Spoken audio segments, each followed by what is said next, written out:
A paz do Senhor, irmãos, nós vamos fazer agora um resumo do Apocalipse. É claro, vai ser difícil entrar em muitos detalhes, mas é porque muitos irmãos às vezes perguntam qual seria a sequência dos fatos, né? Desde a vinda de Cristo, da primeira vinda, né? Até o fim dos tempos. Como é que vai acontecer? Bem, essa pergunta é exatamente uma pergunta que os discípulos fizeram para Jesus em Mateus 24, um capítulo importantíssimo para você pegar e ler. Esmiúça, Mateus 24, leia com cuidado, porque Jesus tem ali uma sequência de fatos. Bem, primeiro ele fala, nós vamos observar que tem duas vindas do Senhor. A primeira vinda foi quando ele nasceu, do ventre de Maria, certo? E a segunda vinda é quando ele vem nas nuvens, e eu gostaria de ler para você aqui um texto que está falando sobre isso, em Hebreus capítulo 9, verso 27. Diz assim: e como aos homens está ordenado morrerem uma só vez, né? Vindo depois disso o juízo, veja que embora aconteça a encarnação de Cristo, onde o verbo se faz carne, ele se encarna, esse texto quebra, não confunda com a reencarnação. A reencarnação é uma doutrina falsa, espírita, que diz que os homens morrem e depois eles vão ressurgir, no sentido assim, eles vão nascer em uma reencarnação, vão nascer lá na frente, de acordo com o que eles fizeram, e eles vão se aperfeiçoando ao longo da história. A Bíblia condena a reencarnação, e nesse verso fala sobre isso. Aos homens está ordenado morrerem uma só vez, aguardando depois disso o quê? A reencarnação? Não. Aguardando depois disso o juízo. Assim também Cristo, oferecendo-se uma única vez, para tirar o pecado de muitos, não de todos, por quê? Porque muitos são os que receberam, mas não todos o receberam, né? Então o sacrifício de Cristo ele é suficiente para salvar todos, mas ele é eficiente no sentido de salvação para quem o recebeu, certo? Então, Jesus Cristo oferecendo-se uma única vez para tirar o pecado de muitos, aparecerá segunda vez, sem pecado, aos que esperam para a salvação. Ou seja, na prática, Jesus Cristo, ele morre como, não como ele sendo pecador, mas ele levou sobre si os nossos pecados. Ele aparece puro, como ele é, né? Aparece em segunda vez, porque a primeira vez foi aqui na primeira vinda, certo? Entenderam isso? Vamos lá. Coisa importante, era atual, nosso período, depois da morte de Jesus, começa a se passar um período aqui, Jesus fala assim para os seus discípulos, olha, acautelai-vos que ninguém vos engane. Por quê? Porque haveria muitos enganos sobre a vinda de Jesus. Paulo também fala isso, em 2 aos Tessalonicenses, capítulo 2, capítulo importante, anota aí, 2 aos Tessalonicenses, capítulo 2, versos 1 ao 4, muito importante. O que acontece? Paulo fala lá também sobre isso, acautelai-vos que ninguém vos engane, cuidado. Então Jesus fala assim, olha, haverá guerras, rumores de guerras, pestes, fomes, terremotos, falsos cristos, falsos profetas e etc e tal. E ele fala assim, mas isso... olhai, não vos assusteis, porque isso não é o fim, é apenas o princípio de dores. É o período que nós vivemos hoje. Bem, nós já estamos bem no finalzinho do princípio de dores, já estamos chegando próximo a esse período aqui. Que período é esse? Você vai olhar para Daniel, capítulo 9, anota aí Daniel 9, os últimos versos, se eu não me engano, verso 27, ali. Eu estou fazendo isso de cabeça, não estou me lembrando muito bem, mas veja bem. Lá vai falar sobre as 70 semanas de Daniel, 70 semanas de anos, ou seja, uma semana tem 7 dias, certo? E aí, nesses 7 dias, são 7 dias, considerado cada dia um ano, então uma semana são 7 anos. Ainda falta uma semana profética para se cumprir. Então a Bíblia fala que o anticristo, ele vai fazer um acordo com muitos durante um período, mas na metade da semana, ele vai romper esse pacto. Né? Ou seja, o que é metade da semana? 3 dias e meio, que convertendo em semana profética de um dia para um ano, então durante 3 anos e meio é um período em que ele mantém esse acordo, certo? E é o período da ascensão do anticristo. Quem conhece o profeta Daniel vai se lembrar do chifre pequeno, que aparece em Daniel 7, capítulo importantíssimo, e Daniel 2 também. Daniel 7 vai falar da ascensão do anticristo, um chifre que começa pequeno, e depois esse chifre cresce e fica maior do que os outros, né? Esse é o período em que ele está crescendo. Na metade da semana, ele rompe, ele quebra o pacto, né? Essa quebra do pacto é onde inicia um problema grave, a perseguição aos santos do Altíssimo, que são perseguidos por causa do nome do Senhor Jesus. Você vai ver essa perseguição em Apocalipse 13, se eu não me engano, lá para o verso 7, fala que ele vai perseguir os santos. Daniel 7 vai falar sobre isso também. Não é? E aí nós vamos entender que a grande tribulação ela inicia-se aqui, quando rompe, quando esse pacto é quebrado. Por que ele é quebrado?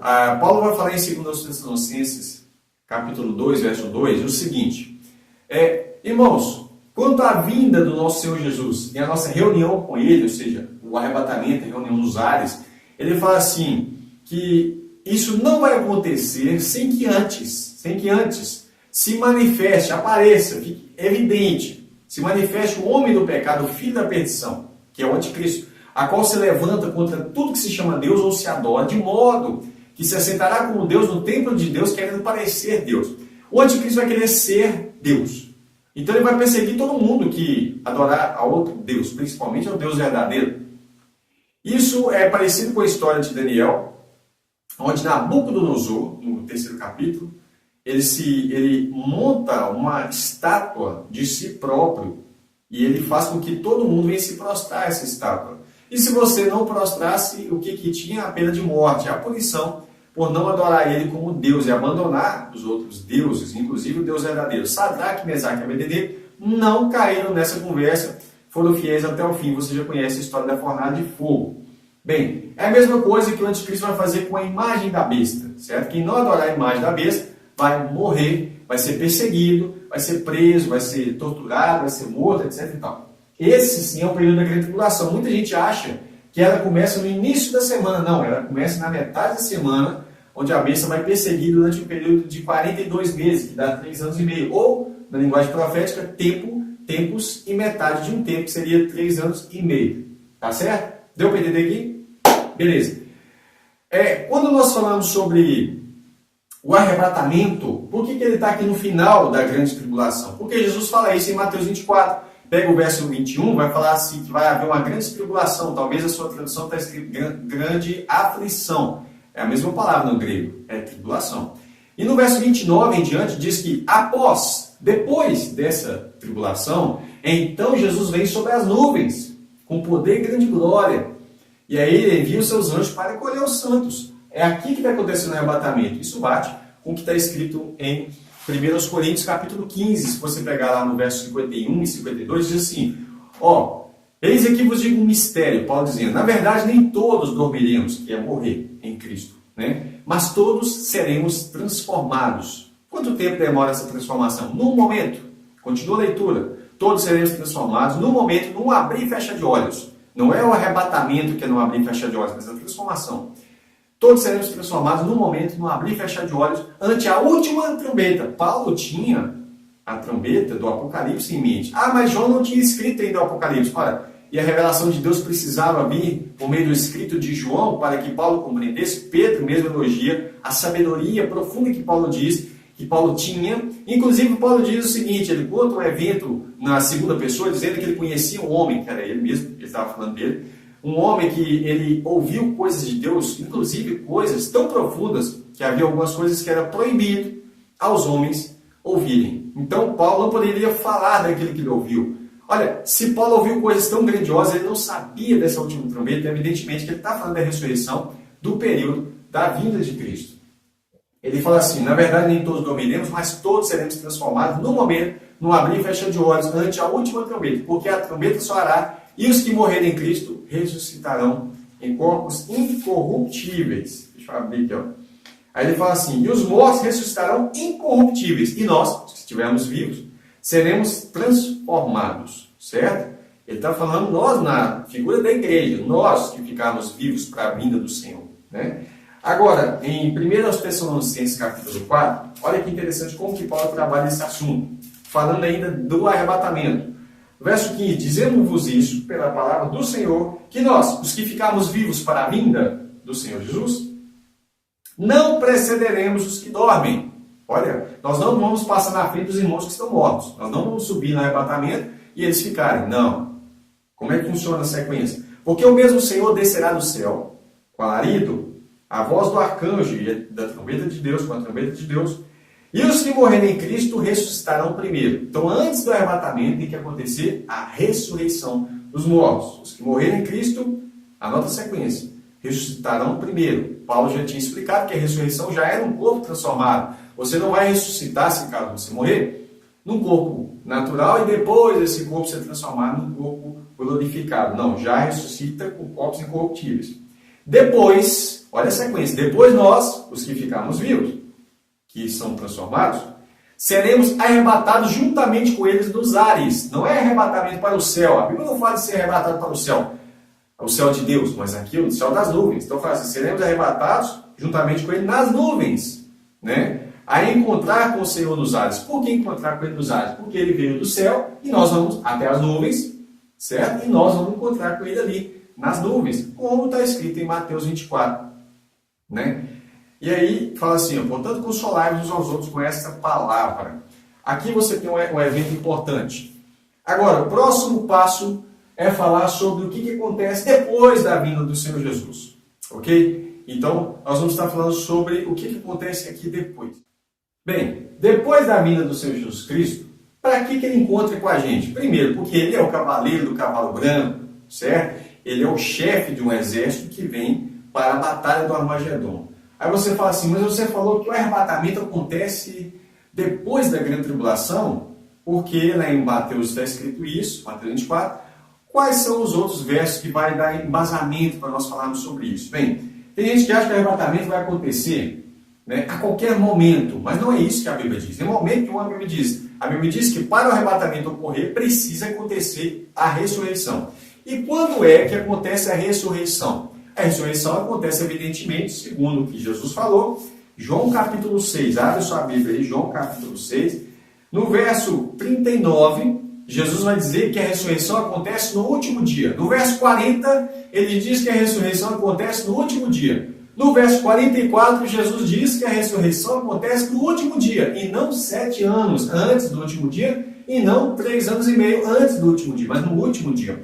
No verso 54, Jesus também diz que acontece em Mateus 6, em João 6, versos 39, 40, verso 44 e 54, Jesus também fala que a ressurreição ocorre no último dia. Marta, irmã de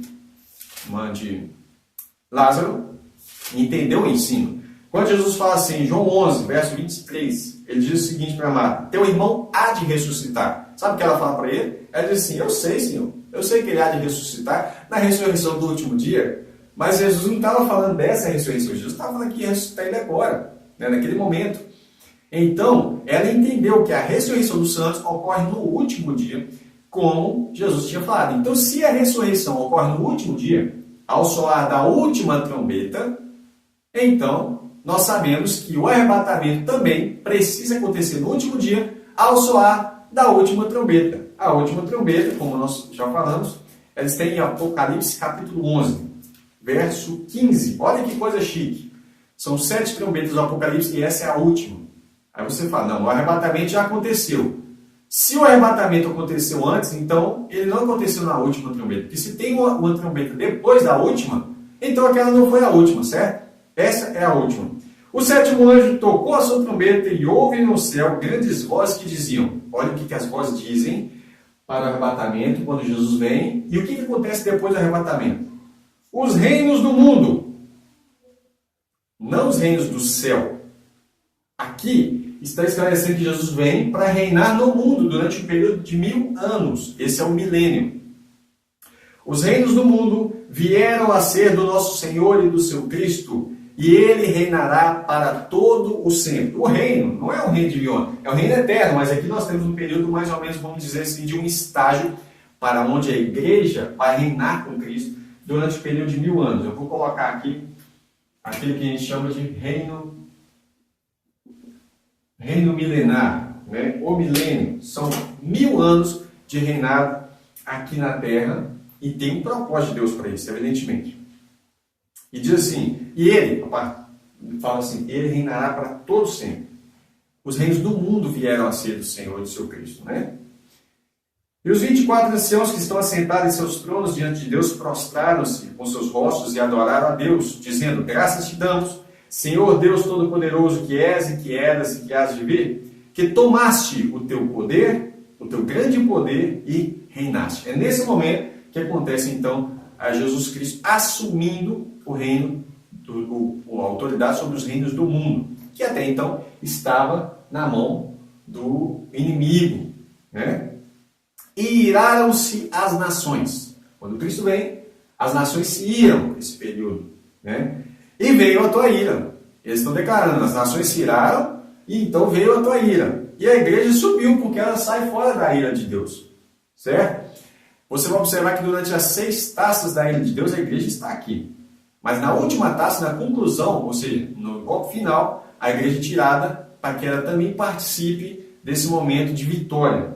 Aí você fala, mas a igreja estava aqui durante as 6 taças? Sim, mas a ira de Deus não cai sobre a igreja. Ser protegido da ira de Deus não significa que ele vai ser tirado daqui, ela vai ser tirada para a conclusão. Para lembrar disso, é só você lembrar do período em que o povo de Israel estava no Egito, onde as pragas de Deus aconteciam, porém, a Bíblia diz que havia trevas em todo o Egito, mas no arraial dos hebreus havia luz, estava protegido, né? Todos os filhos primogênitos do Egito morreram, mas os filhos de Israel foram preservados. É o que acontece com a igreja, ela é preservada da ira de Deus, né? Ela nunca cai sobre a igreja, porque a igreja é amada do Senhor. Iraram-se as nações e veio a tua ira, e o tempo dos mortos. Olha a ressurreição aí.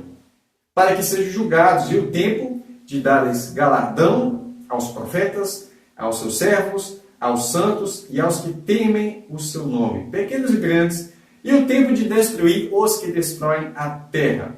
Veja bem, agora sim, Jesus vem e ele vai julgar. A Bíblia fala que Jesus julga o mundo e julga todas as coisas, na sua vinda e no seu reino. Tá certo? Nós vamos falar sobre esses detalhes. Há pessoas que acreditam que o reino já está acontecendo. Bem, eles falam que o reino já está acontecendo porque eles confundem os períodos do reino, né?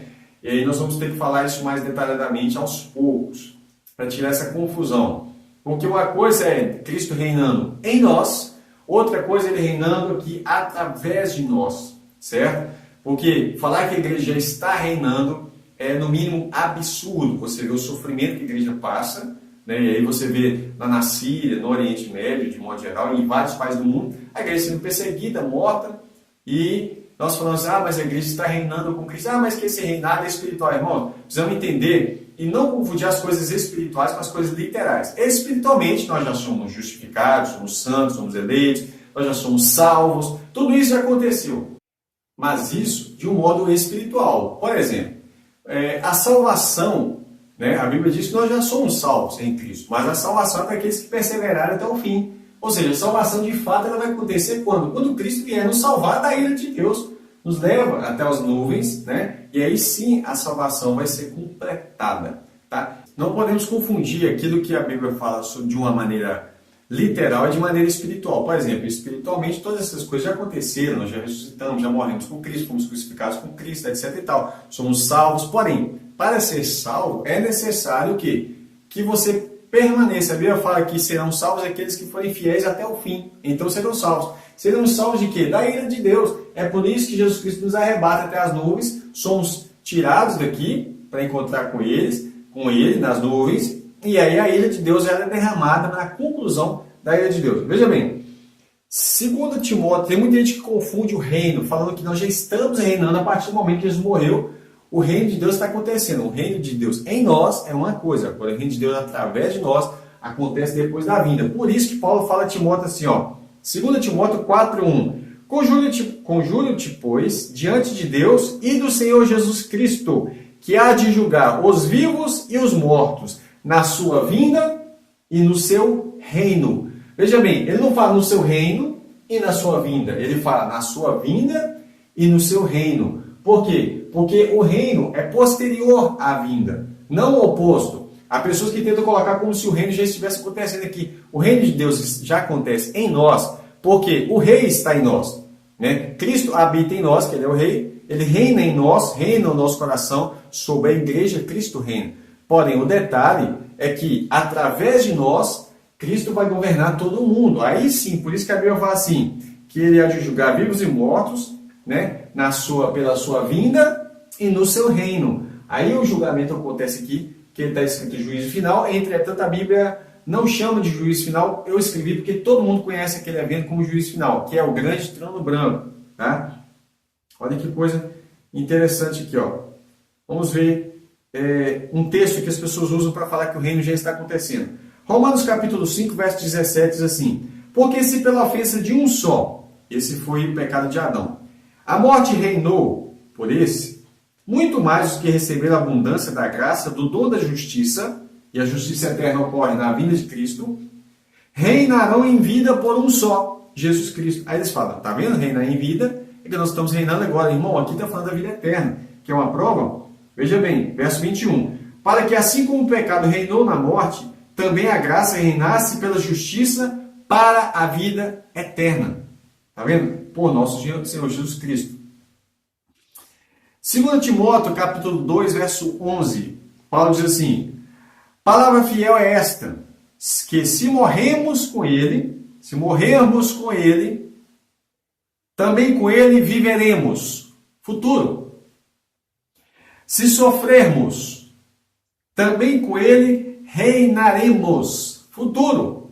Né? Se o negarmos, ele também nos negará. Está falando do evento futuro. Então ele fala, se nós sofrermos com Cristo, por causa do Evangelho, por causa do nome de Jesus, então nós vamos reinar com Cristo. Né? Esse reino você vai ver em Apocalipse capítulo 5, verso 9. Tá? Aí ele fala assim, e cantavam um novo cântico, estavam cantando, dizendo, digno és de tomar o livro e de abrir os seus selos, porque foste morto e com teu sangue nos compraste para Deus toda a tribo, língua e povo e nação. E para o nosso Deus nos fizeste reis e sacerdotes, e reinaremos sobre a terra. O reino de Cristo ocorre sobre a terra durante 1000 anos. O reino de Deus é eterno, não é só 1000 anos. Nós temos aqui apenas uma iniciação desse reino durante 1000 anos, onde nós vamos reinar com Cristo. Nós já lemos Apocalipse capítulo 11, onde você vê que fala assim, os reinos do mundo, Apocalipse 11, verso 15, os reinos do mundo vieram a ser do Senhor e do seu Cristo, porque esse é o evento. Daniel, capítulo 2, verso 44, vai falar o seguinte, que nos dias em que os reis estiverem acomodados ali, juntados com o anticristo para fazer guerra, essa guerra chamada de Armagedon, fala assim, mas no dia desses reis, o Deus do céu levantará um reino que não será jamais destruído, um reino eterno. E este reino não passará a outro povo, esmiuçará e consumirá todos esses reinos, mas ele mesmo subsistirá ou permanecerá para sempre. Você precisa ler todo o capítulo 2 de Daniel para entender esse contexto, mas está falando que o reino que vai se levantar, né? Inclusive esse reino no capítulo 2, verso 44, fala o seguinte, havia um estado que representa os reinos do mundo, e veio uma pedra cortada de um monte lá do céu, ou seja, esse monte no céu é o reino de Deus, lá no céu. Essa pedra que foi cortada é Cristo. Essa pedra vem, bate no pé da estátua, desmiuça toda ela, vira pó, né? E essa pedra, quando cai aqui no pé da estátua, ou seja, nos reinos do mundo, destrói os reinos do mundo, e ela cresce e se torna um grande monte e enche toda a terra. Ou seja, esse monte que havia no céu é o reino de Deus, e esse monte que enche aqui na terra, que é uma pedra cortada do monte de Deus, é o reino de Deus aqui na terra. Por isso, na oração do Pai Nosso, Jesus ensinando, ele fala assim, ele não ensina para orar assim, nós vamos para o teu reino, mas ele ensina a oração da seguinte forma, venha a nós o vosso reino. É o reino de Deus que vem a nós, ou seja, Cristo vem com uma pedra cortada do monte, né? Leia Daniel 2, hein? E aí essa pedra vem, bate no pé da estátua, quebra tudo, essa pedra cresce e se torna um grande monte, que é o quê? O reino de Deus aqui na terra, por meio do nosso Senhor e Salvador Jesus Cristo. Daniel capítulo 7, leia todo o capítulo, é importante, né? Verso 13, diz assim, olha o que Daniel diz. Eu estava olhando nas minhas visões da noite, eis que vinha nas nuvens do céu, um como o filho do homem, e dirigiu-se ao ancião de dias, e o fizeram chegar até ele. Aqui está falando da ascensão de Cristo ainda, né?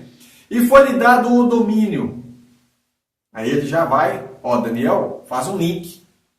E foi-lhe dado o domínio, e a honra, e o reino, para que todos os povos, nações e língua o servissem. e o seu domínio é um domínio eterno, que não passará, e o seu reino é um reino tal que não será destruído. Ou seja, Daniel pula essa etapa toda. Ele fala, Jesus sobe, recebe, quando Jesus está subindo, ele fala para os seus discípulos, um pouco antes, olha, todo poder me foi dado no céu e na terra. Né? Esse todo poder foi me dado, ele recebe todo poder. Porém, ele vem assumir a posse do reino na sua vinda, na sua segunda vinda.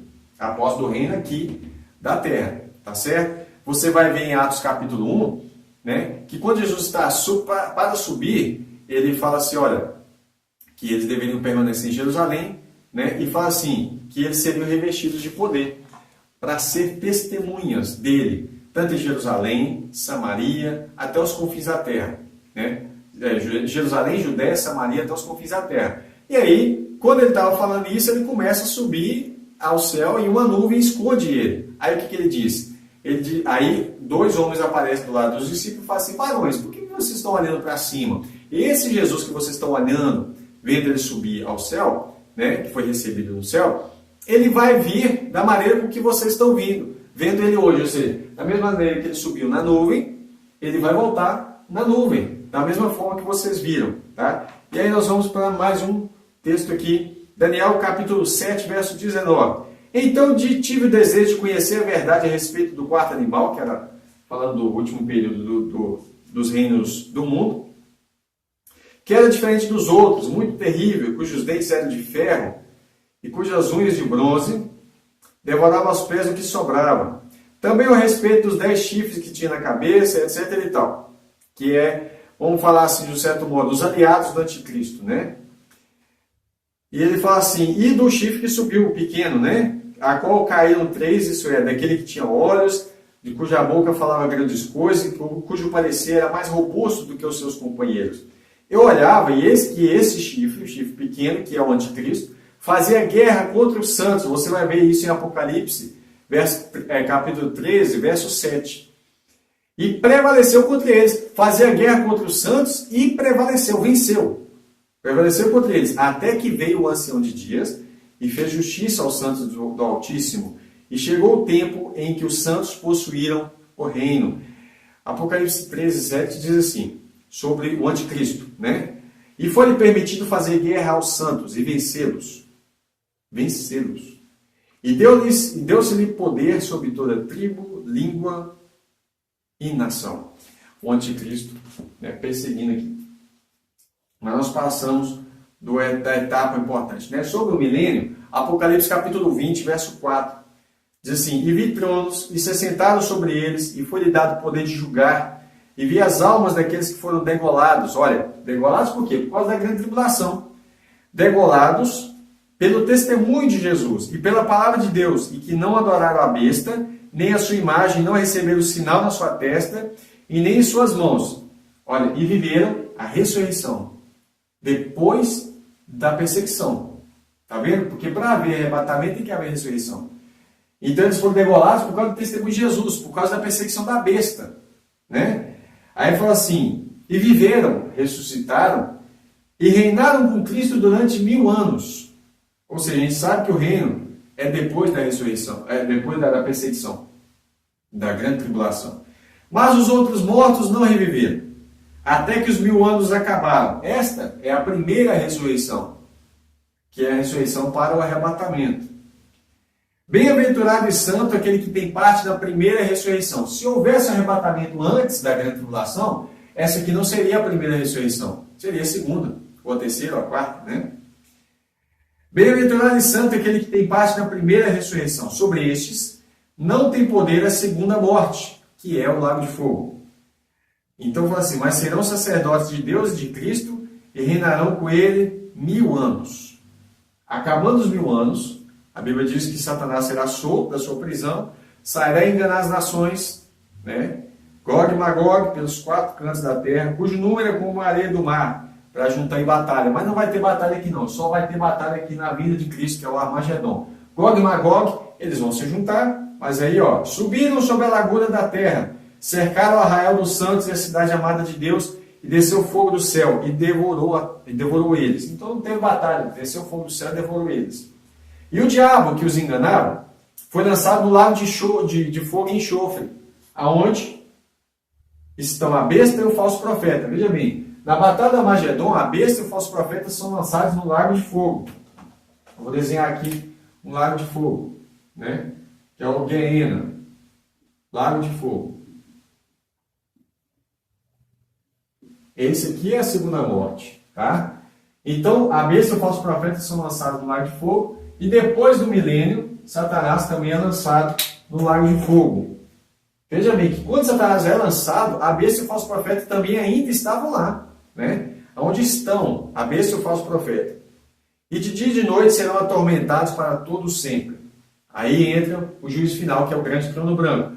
E vi um grande trono branco e o que estava sentado sobre ele, cuja presença fugiu a terra e o céu, e não se achou lugar para eles, tamanha autoridade, né? E vi os mortos, grandes e pequenos, que estavam diante de Deus, e abriram-se os livros, né? E abriu-se outro livro, que é o livro da vida. Os livros aqui são os livros das obras, né? Então fala assim, os mortos foram julgados pelas coisas que estavam escritas nos livros, segundo as suas obras. E deu o mar aos seus mortos, os que nele haviam. A morte e o Hades, talvez sua tradução está inferno, é uma tradução péssima para falar sobre o Hades.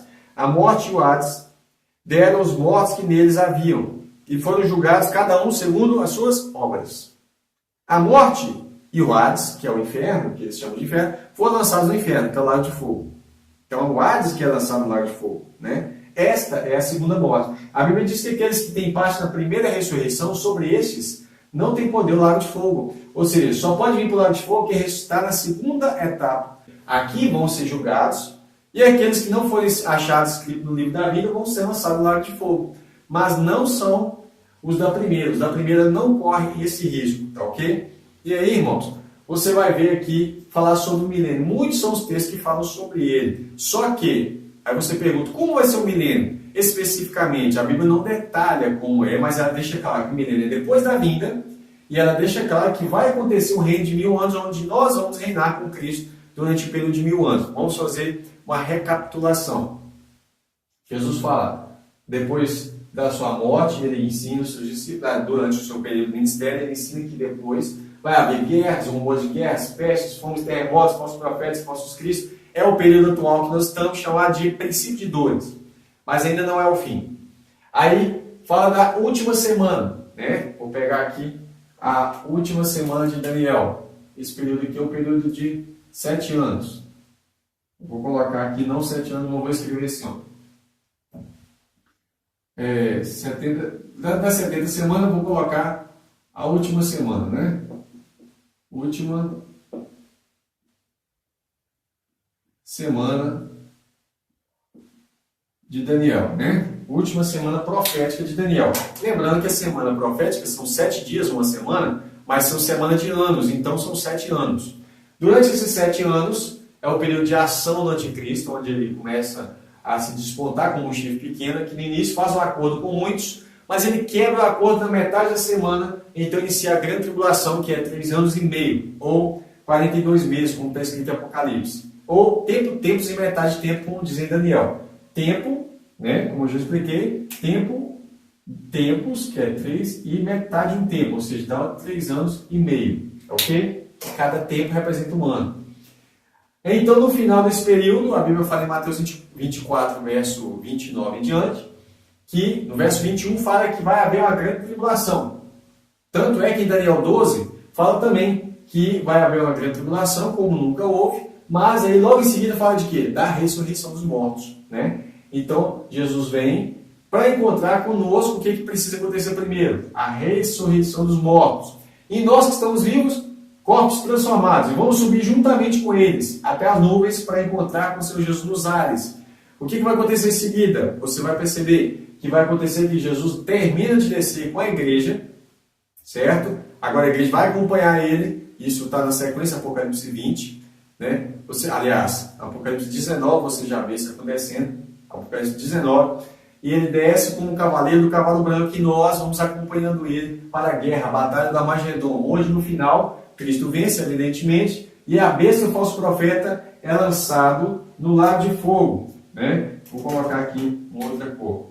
Aí eu vou colocar aqui as duas bestas, que é a besta e o falso profeta, são lançados no lago de fogo. né? Acontece o reino de 1000 anos. Aqui acontece a primeira ressurreição dos santos. Ok, primeira ressurreição.